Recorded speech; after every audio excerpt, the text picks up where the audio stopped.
Iran आणि Israel यांच्या संघर्षातील आजचा 6वा दिवस आहे। याच संघर्षादरम्यान भारताचे पंतप्रधान नरेंद्र मोदी हे 5 दिवसाच्या परदेश दौऱ्यावरती गेले होते।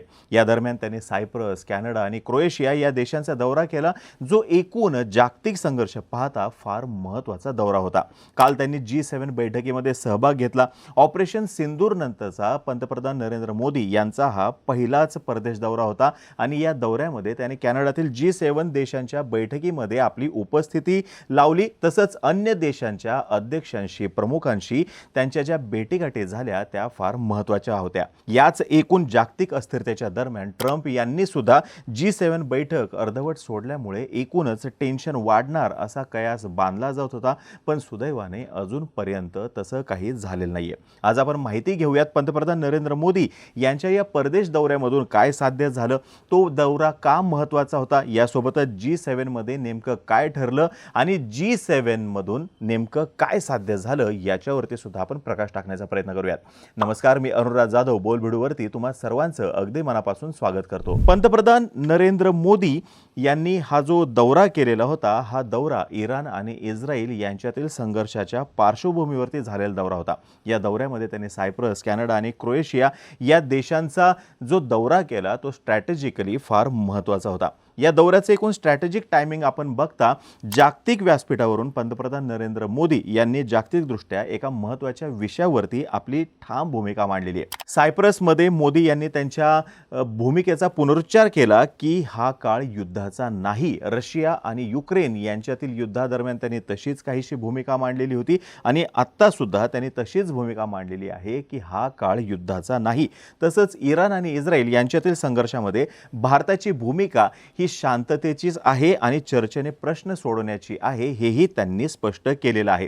त्यांची ही भूमिका शांततेचा पुरस्कार करणारी आणि युद्धाचा ज्वर निश्चितपणे कमी करणारी होती। हा एकूणच दौरा भारतासाठी डिप्लोमॅटिक लेवलवरती एक बॅलन्सिंग ॲक्ट होता। म्हणजे बघा, भारतासाठी इस्रायल हा फार महत्त्वाचा देश आहे, इराण सुद्धा भारतासाठी फार महत्त्वाचा देश आहे। इस्रायलकडून संरक्षणासंदर्भात भारताला फार महत्त्वाची मदत सातत्याने झालेली आहे आणि इराण या देशाने भारताला कच्च्या तेलामध्ये फार मोठी मदत केलेली आहे। अफगाणिस्तान सोबतचे संबंध सदृढ करण्यासाठी इराणने महत्त्वाची भूमिका बजावलेली आहे। प्रसंगी इराणने रुपया हे आपलं चलन जे आहे, या चलनामध्ये कच्च्या तेलासाठी पैसे सुद्धा घेतलेले आहेत, डॉलरमध्ये नाही। थोडक्यात काय, भारतासाठी इस्रायल आणि इराण हे दोन्ही देश महत्त्वाचे होते आणि नेमक्या याच देशांमध्ये संघर्ष सुरू झालेला असताना भारताचे पंतप्रधान नरेंद्र मोदी यांनी हा जो दौरा केलेला होता तो दौरा एका पद्धतीचा बॅलन्सिंग ॲक्ट होता। आता पुढचा मुद्दा असा आहे की दोन्ही देशांच्या संघर्षादरम्यान G7 ची परिषद कॅनडामध्ये 16 आणि 17 जून दरम्यान पार पडली, जी फार महत्त्वाची होती। आंतरराष्ट्रीय सुरक्षा, जिओपॉलिटिकल अलाइनमेंट, ऑइल मार्केट या सगळ्यांसमोर या संघर्षामुळे मोठा धोका निर्माण झालेला असताना ही परिषद पार पडली आणि ही परिषद या संघर्षादरम्यान का महत्त्वाची होती हेही तुम्हाला सांगतो। सगळ्यात पहिला मुद्दा आहे, एका प्रादेशिक संघर्षाचं जागतिक युद्धामध्ये रूपांतर होऊ न देण्यासाठी ही परिषद फार महत्त्वाची होती। वरवर इराण आणि इस्रायल यांच्यामधला हा संघर्ष जरी दिसत असला तरी सुद्धा याच्यामध्ये अमेरिका हा एक देश म्हणून ओढला जाण्याची शक्यता होती। यासोबतच हिजबुल्ला, हमास आणि हौती यांसारखे प्रॉक्सी एजंट याच्यामध्ये सहभाग घेण्याची शक्यता होती आणि रशिया आणि चीन हे सुद्धा या संघर्षामध्ये अप्रत्यक्षरित्या उतरण्याचा सगळ्यात मोठा धोका होता। जर का असं झालं असतं तर हा एक प्रादेशिक संघर्ष न राहता मल्टी फ्रंट रिजनल वॉर झालं असतं, त्याच्यामध्ये त्याचं रूपांतर झालं असतं।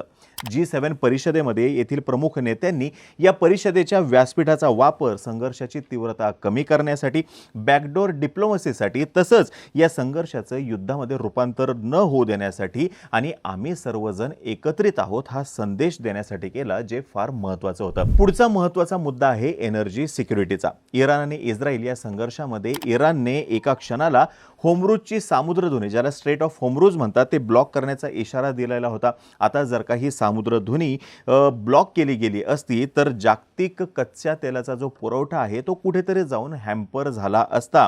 हा एका पद्धतीचा चेक पॉइंट आहे बघा, स्ट्रेट ऑफ होमरूज, जिथून जगभरातील एकूण कच्च्या तेलापैकी 20% तेलाचा पुरवठा होतो। आता G7 जे आहे यांनी त्यांचा फोकस कशावरती ठेवला तर स्ट्रॅटेजिक पेट्रोलियम रिझर्व याच्यावरती, अल्टरनेटिव्ह रूट्स कोणकोणते असू शकतात याच्यावरती, आणि यासोबतच भारत आणि इतर जे गल्फ देश आहेत यासोबतचं कोऑर्डिनेशन करून हे कच्च्या तेलाचं मार्केट कसं स्टॅबिलाइज ठेवता येईल याच्यावरती त्यांनी फोकस ठेवला, जे फार महत्त्वाचं होतं. तिसरा महत्त्वाचा मुद्दा होता पुरवठा साखळी डिस्टर्ब होऊ न देणं आणि रेड सी कॉरिडॉर.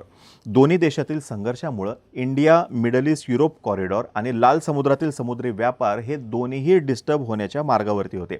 संभाव्य धोका टाळण्यासाठी G7 मध्ये जमलेल्या नेत्यांनी त्याच्यावरती पर्यायी मार्ग शोधले, म्हणजे युरोपसाठी व्हाया सायप्रस अशा पद्धतीचा मार्ग त्यांनी शोधण्याचा प्रयत्न केला. चौथा महत्त्वाचा मुद्दा आहे ते म्हणजे coordinated response to proxy threats. आता हे प्रॉक्सी थ्रेट्समध्ये कोण आहे, तर हेजबोल्ला येतं, हमास येतं, हौती बंडखोर हे ह्याच्यामध्ये येतात. आपण मागच्या व्हिडिओमध्ये सांगितलेलं होतं की इराण आणि इस्रायल या दोघांमध्ये गेल्या काही काळांपासून प्रत्यक्ष युद्ध जरी झालेलं नसलं तरीसुद्धा अप्रत्यक्षरित्या या दोघांमध्ये युद्ध सुरू होतं, प्रॉक्सी वॉर सुरू होतं.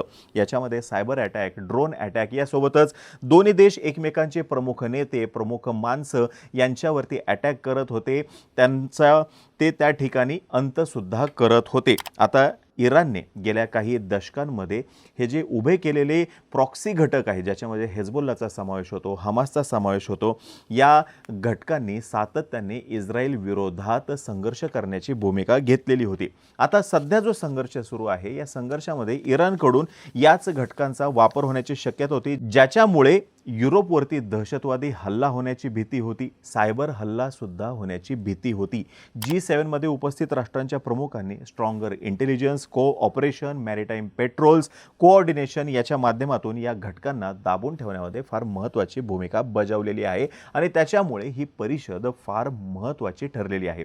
आता या परिषदेमध्ये महत्त्वाचे अचीवमेंट कोणकोणते आहेत असं जर का सांगायचं म्हटलं तर या परिषदेतील प्रमुख नेत्यांनी हा जो संघर्ष आहे हा संघर्ष तातडीने थांबवण्याची सूचना केली. एकूण परिस्थितीवरती लक्ष ठेवण्यासाठी मल्टीनेशन टास्क फोर्सची सुद्धा त्यांनी स्थापना केली. एनर्जी स्टॅबिलिटीसाठी एकत्रितपणे सर्वांनी प्रयत्न करण्याचे ठरवले. लाल समुद्र, स्टेट ऑफ होर्मुझ यासाठी पर्यायी मार्ग शोधले गेले. तसंच येणाऱ्या काळामध्ये भारत, युरोप आणि आफ्रिका यांना जोडणारा ग्रीन एनर्जी कॉरिडॉर याच्यामध्ये गुंतवणूक करण्यासाठी सर्वांमध्ये एकमत झालं. शांतता हा एक फार महत्त्वाचा मुद्दा होता, फार महत्त्वाची अचीवमेंट होती.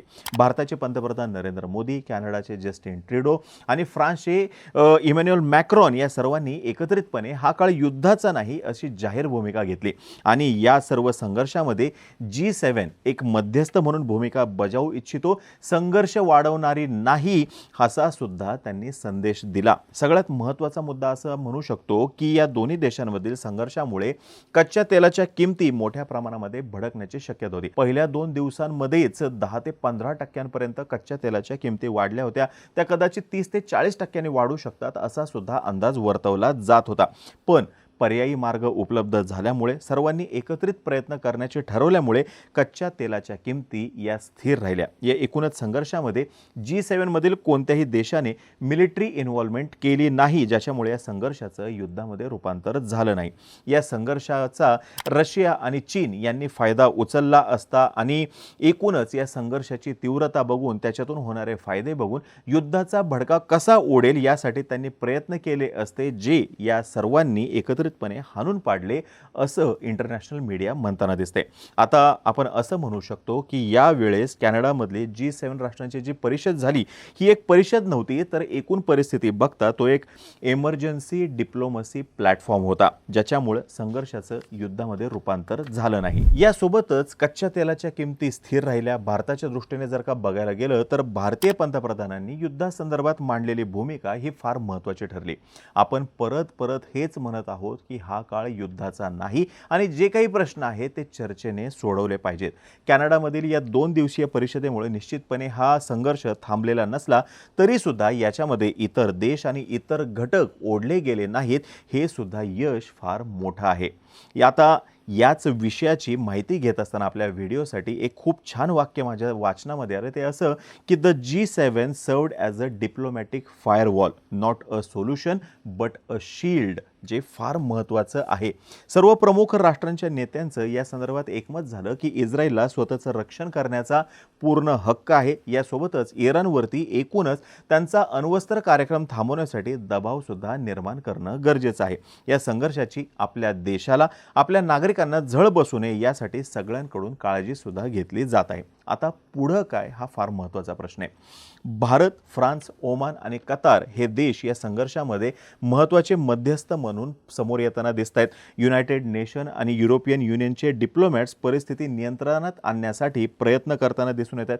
काही प्रमुख न्यूज एजन्सीनुसार भारत आणि फ्रान्स यांच्या मध्यस्थीमुळे इराण आणि इस्रायल यांच्यामध्ये टेम्पररी सीज फायर होऊ शकतं असा अंदाज आहे. अगदीच वर्स्ट केस सिनेरिओ जर का बोलायचं म्हटलं, इस्रायलने जर का इराणच्या न्यूक्लिअर फॅसिलिटीजवरती हल्ला केला तर फुल स्केल वॉर होण्याची शक्यता नाकारता येत नाही, जे फार महत्त्वाचे. इराणच्या दृष्टीने बघता येणारे 2 दिवस आणि जागतिक दृष्टीने बघता येणारे 10 ते 15 दिवस हे फार क्रिटिकल असणार आहेत. जग अगदी नाजूक अशा फेजमधून जाताना आपल्याला दिसून येते. रशिया आणि युक्रेन यांच्यामधला संघर्ष, त्याच्यानंतर इस्रायल आणि हमास यांच्यामधला संघर्ष, त्याच्यानंतर भारत आणि पाकिस्तान यांच्यामधला संघर्ष आणि सध्याचा हा इस्रायल आणि इराण यांच्यामधला संघर्ष, हे जर का बघायला गेलं तर ग्लोबल बॅलन्स जो आहे हा डिप्लोमसीवरती, चर्चेवरती अवलंबून आहे, मिसाईल्सवरती नाही, हे सांगण्याची आणि अंमलात आणण्याची गरज निर्माण झालेली आहे. पण सांगणार कोण आणि सांगितलेलं पहिल्यांदा ऐकणार कोण, हा खरा प्रश्न आहे. आता ही माहिती जर का तुम्हाला आवडली असेल, खाली कमेंट बॉक्समध्ये नक्की सांगा. तोपर्यंत आम्हा सर्वांची व्हिडिओ जास्तीत जास्त लोकांपर्यंत पोहोचवा आणि चॅनलला सबस्क्राईब करायला विसरू नका. धन्यवाद.